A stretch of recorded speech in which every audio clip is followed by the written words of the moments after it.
If you've been denied Ozempic, Wegovy, Mounjaro, or Zepbound by your insurance, stop scrolling now. I'm going to try to walk you through some of the tips and tricks that work right now in 2025 to get it approved. And what your doctor probably isn't telling you, let's get some answers to how to get these medications, these GLP medications, covered by insurance.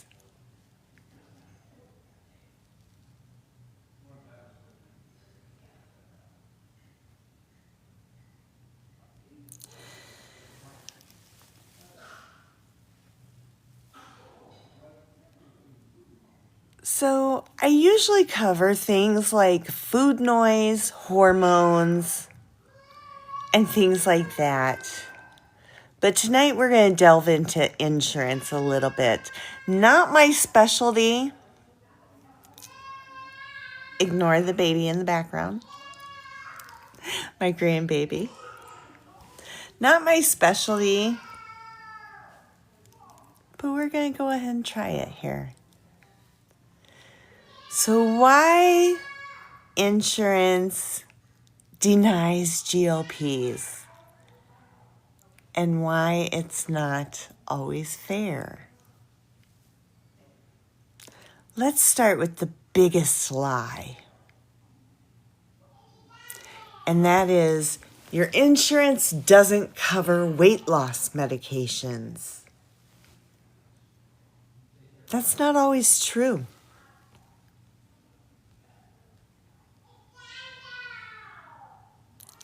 Reasons for denial. Real reasons for denial. Yours is fully covered, Helen. Good. You didn't meet criteria.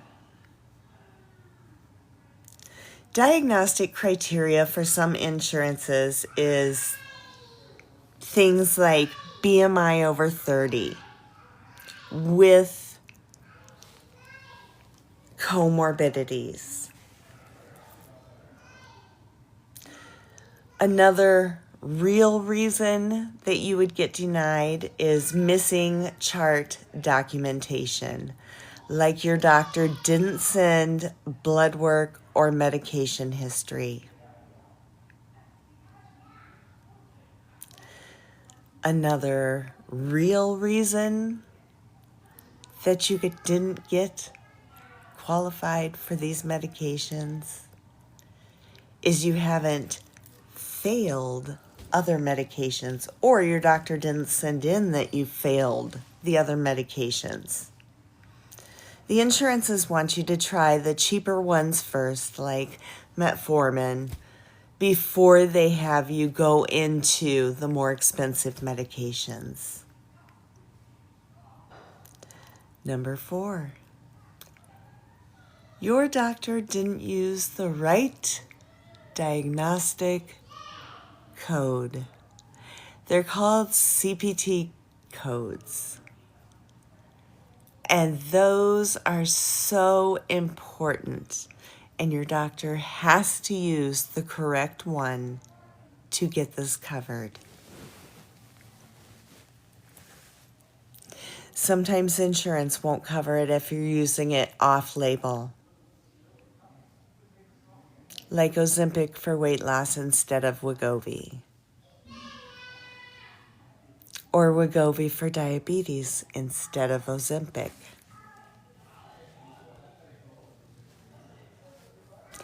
So here's a little trick. The medication needs to match the covered condition in your plan. That's where the CPT codes come in. And make sure that you know them.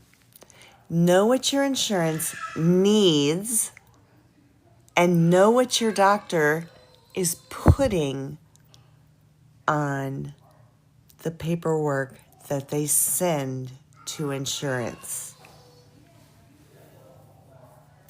If your provider uses the wrong billing code, your claim denies before it even starts the fight. So here are the power codes that are working right now in 2025. Codes that trigger most coverage in most plans.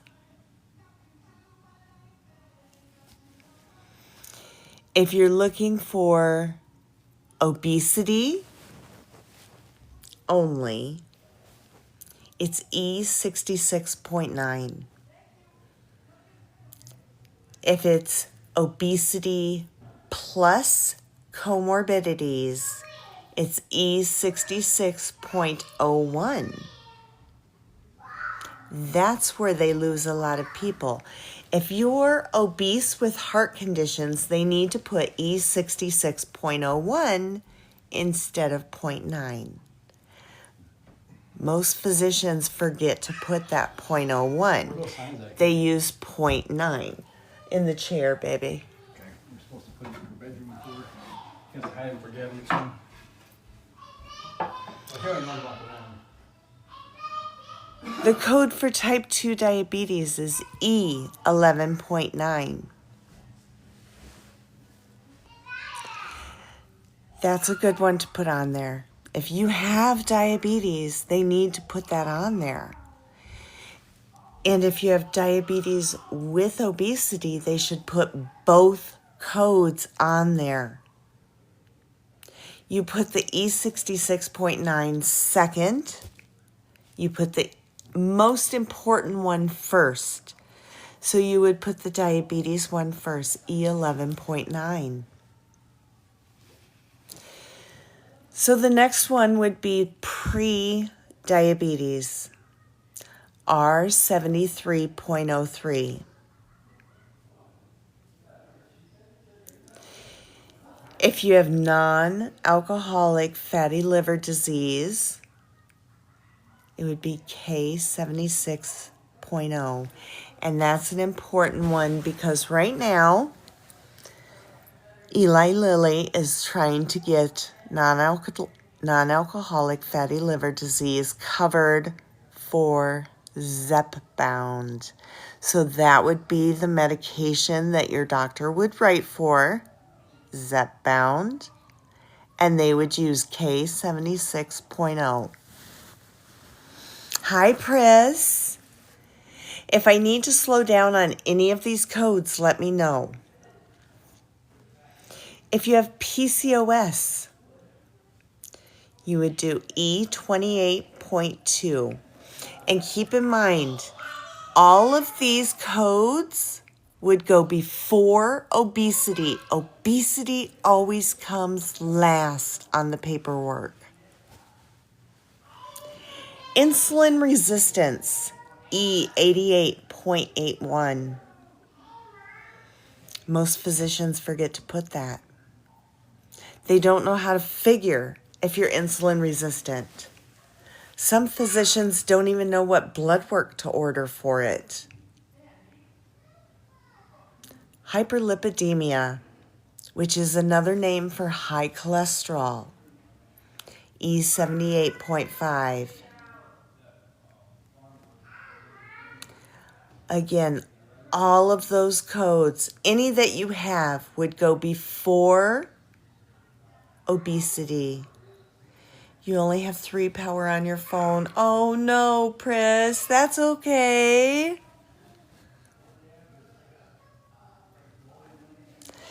So ask your provider very directly. Can you make sure that the prior auth includes the codes that I need? And they are. Name off the codes that you need. And make sure that E66.9 is last.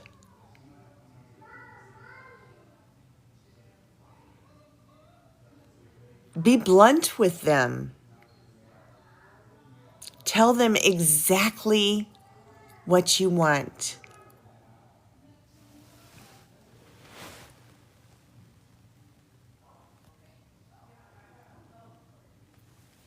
So what your doctor needs to include.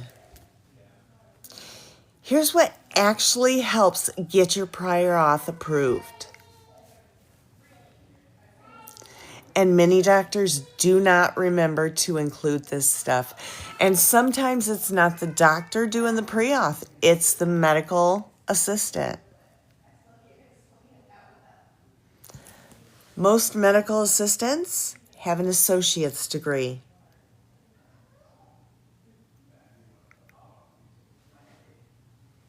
And they're doing your pre-auths. Nothing against an associate's degree. But remember, you have the right to question your pre-auth before it goes in. Ask for a copy of it. Ask to see it before it goes in. You can see your pre-auth before it is submitted. So what works? Putting your current height and weight on the pre-auth. Putting your starting height and weight on the pre-auth. Your starting A1C and your current A1C.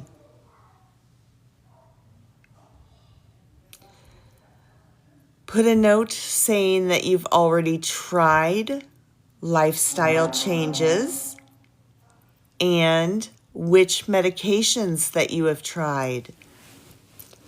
If you've already tried metformin or other ones, make sure that you've said that.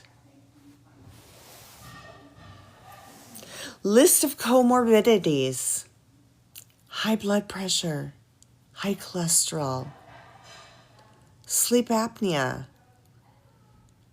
non-alcoholic fatty liver disease, PCOS. Make sure those are all on there.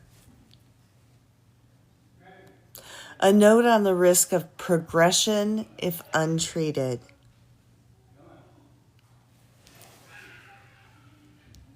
Hi, Jamie.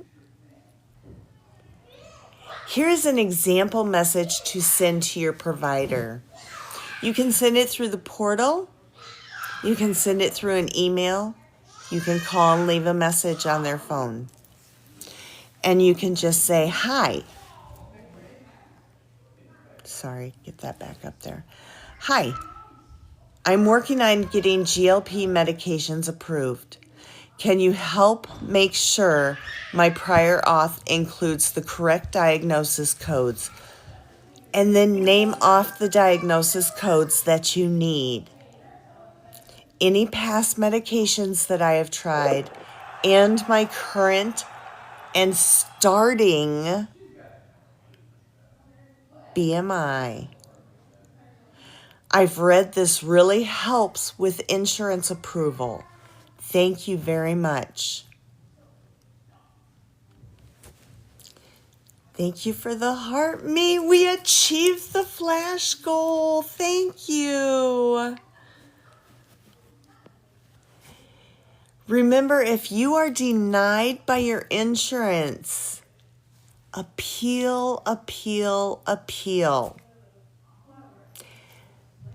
Ask your doctor to request a peer-to-peer. Ask for a formulary alternative. Consider compound. Try cash discount clinics like telehealths or lab bundles. Look into savings programs like Novo Cares or Lilly Savings. Ask your HR at work if your plan covers any obesity meds.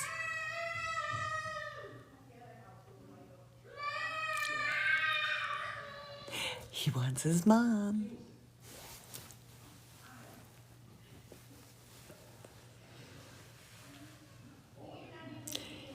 And while you wait to get onto your GLP, to wait for insurance to cover that GLP, here's a shopping lift. I know. I could have shut the door, but I'm like, I love listening to him. The giggles.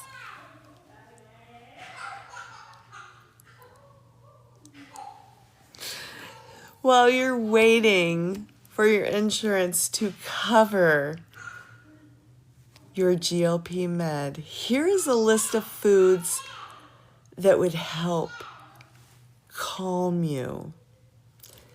They're appetite friendly, they're GLP friendly, and they are calming foods.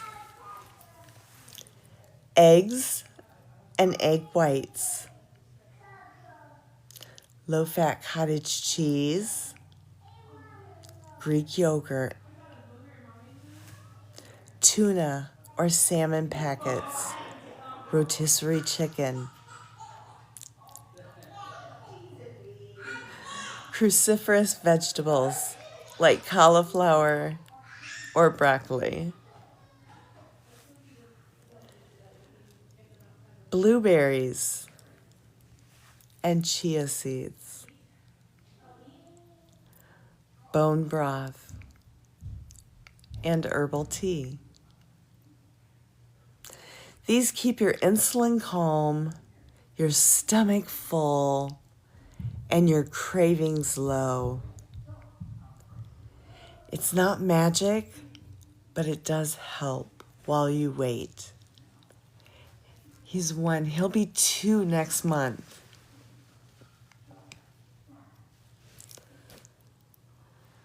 So, if you're in the middle of a prior auth nightmare, I hope these tips and tricks will help a little bit. Remember, coming in with the CPT codes is a big help. Knowing your CPT codes is a big help. Knowing where they belong, what order they belong in.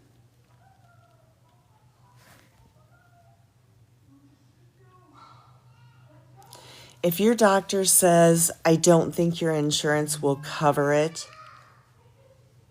ask for your prior auth anyway. You can call your insurance and ask what exactly is needed. You can appeal. You are your own best advocate. Don't forget that. You are strong. You are fighting for your health. Are there any questions?